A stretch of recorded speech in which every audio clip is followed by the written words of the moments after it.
I've installed a radio into a Ford F150 XLT made in 2021. Oh, I see someone is flying a drone.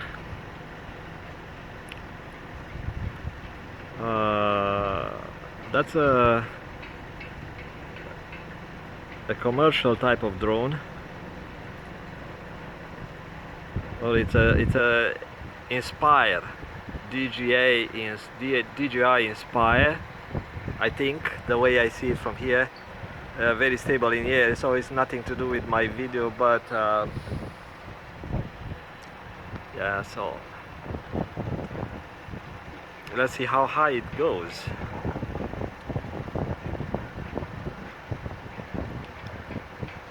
Someone is having fun. Actually, in this area there are a number of movie studios. So going back to my installation, so this is a similar model to other models that I've done before. I'm not an installer and I'm not claiming to be one, but I can say that I've done better installation than those who do installation for a living and installing radios and accessories all day long. And I can say I see the way they cut tie wraps, the way they run wires.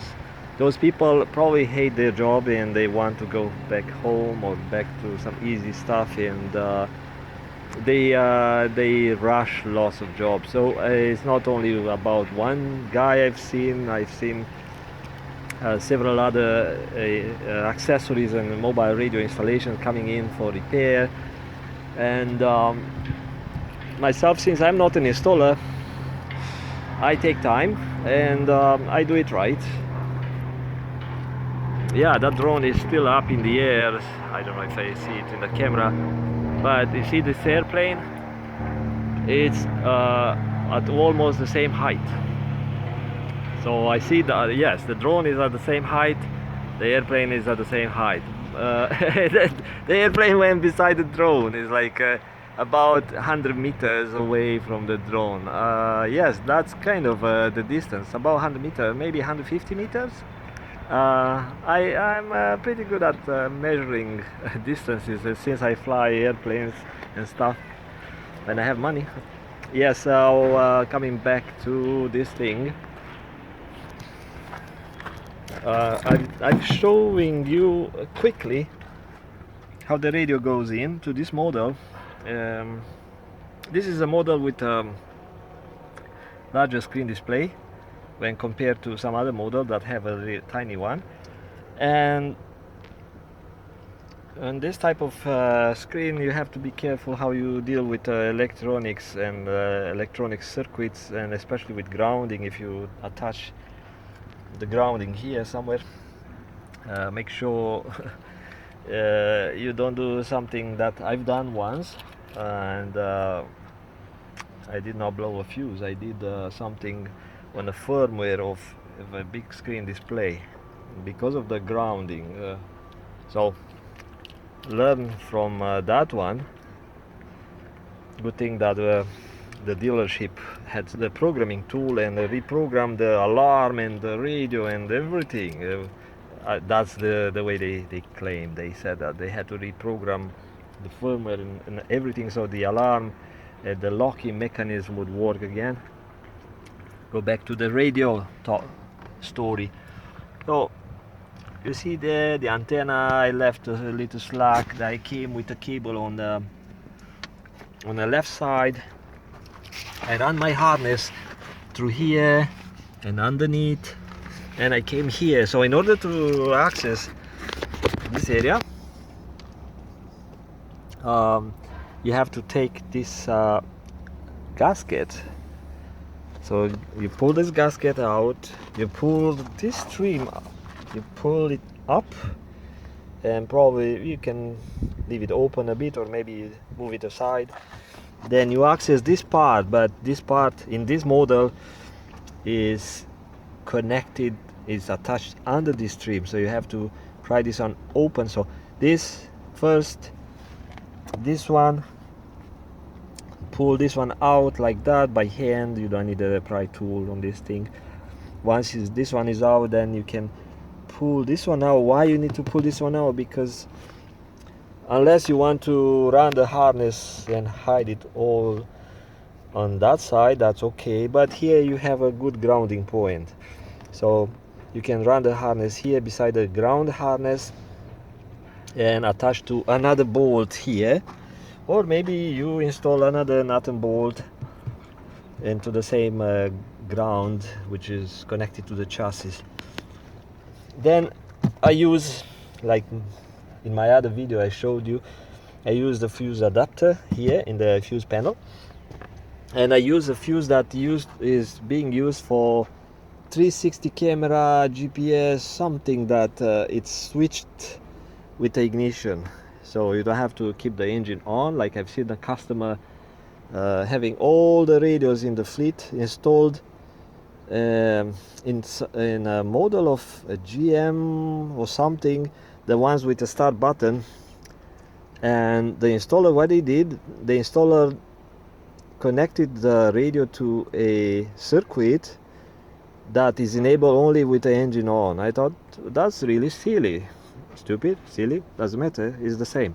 Let me see the drone. The drone is still there, it's up in the air somewhere. What it does, I don't know, but it's sitting there. And so I asked the customer, the team manager, the team leader, I said, why you keep the engine on? Oh yeah, because we need to have the radio on. Then I said, that's pollution or something, it's not right. So yeah, no, the company is asking all the drivers to keep the engine on for the duration of the shift. Okay, that's a good excuse. So you follow the company policy, you keep the engine idling, so you have the radio on. Then I learned that the installer actually did that, not only because he doesn't know much, he's just an installer, but when you press the button on those vehicles, like something 10-15 minutes after that, the power goes out on a fuse panel.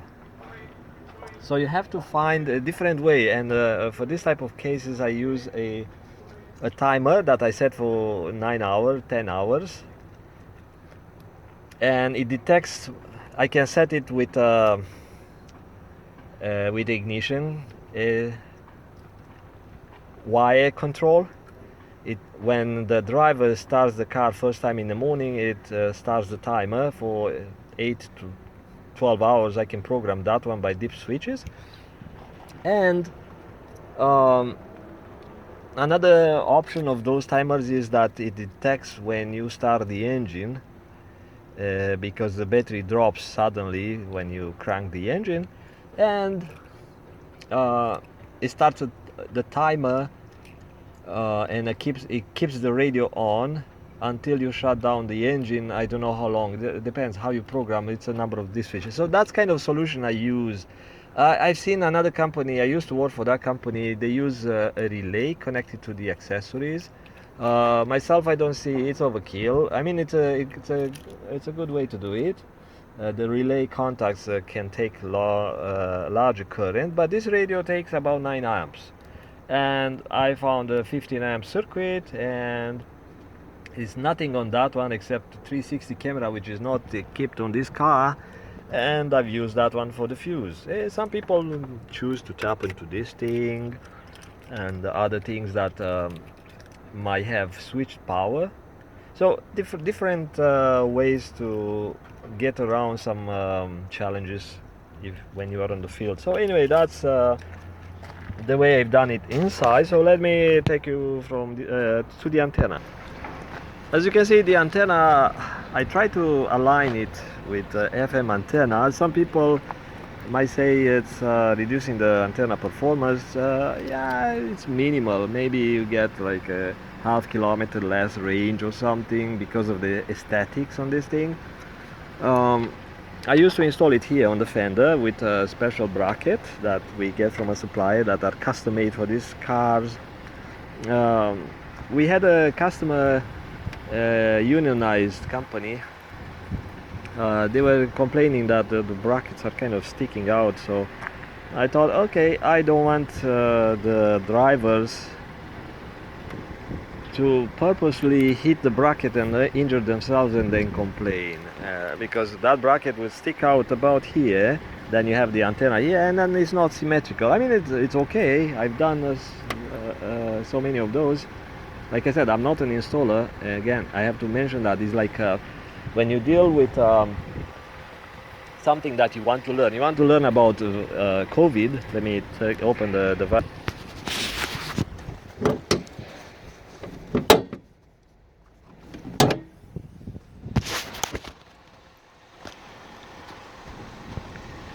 And I encourage people not to be naive or stupid and allow other people to tell them that they know better. I mean, you can know at the same level if you want to learn something. So in any case, I'm here. This is another custom bracket I use on a fender. There is a bolt here, and I use conductive grease because I have these dissimilar metals like stainless steel, then some screws, then aluminum, and then I run the cable. So I had to take this one out, this rubber kind of a trim or whatever is that one. So it pops out a couple of connectors, plastic, and of course you make sure you don't break these clips here. In the old models, the previous years, this became very brittle, and you try to pull this one out and some of those pop, they break because they are too brittle. And I don't know this one, but since it's a new model, it won't break, so you just pull it out nicely. See, it comes out, and you take hold and pulls gently up. Okay, put it back. And the wire comes behind, between the fender and inside. Then I run it into the firewall. There is a big fat ugly grommet, so I had to cut a small hole inside and fish the cable into the other side. So you make sure you don't use sharp tool to punch a hole into the insulation of the harness in the cable. I had a coworker who had a very long tool, a sharp long tool, to poke a hole into that thing, and with a handle, so it allows the user or the technician to put a lot of force.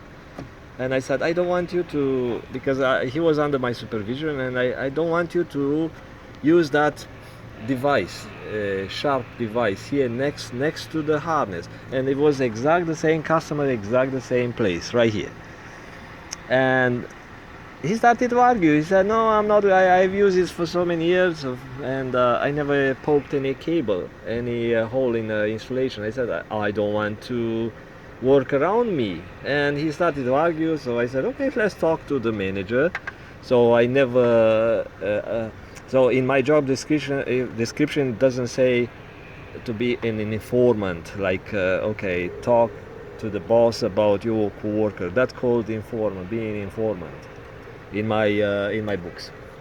So I said, we'll talk to the manager and ask for an opinion. So I put him on a speakerphone, the manager, and my coworker got pissed, got upset, and started arguing with the manager. And the manager realized, okay, yeah, he does that on sites, like he loses his temper.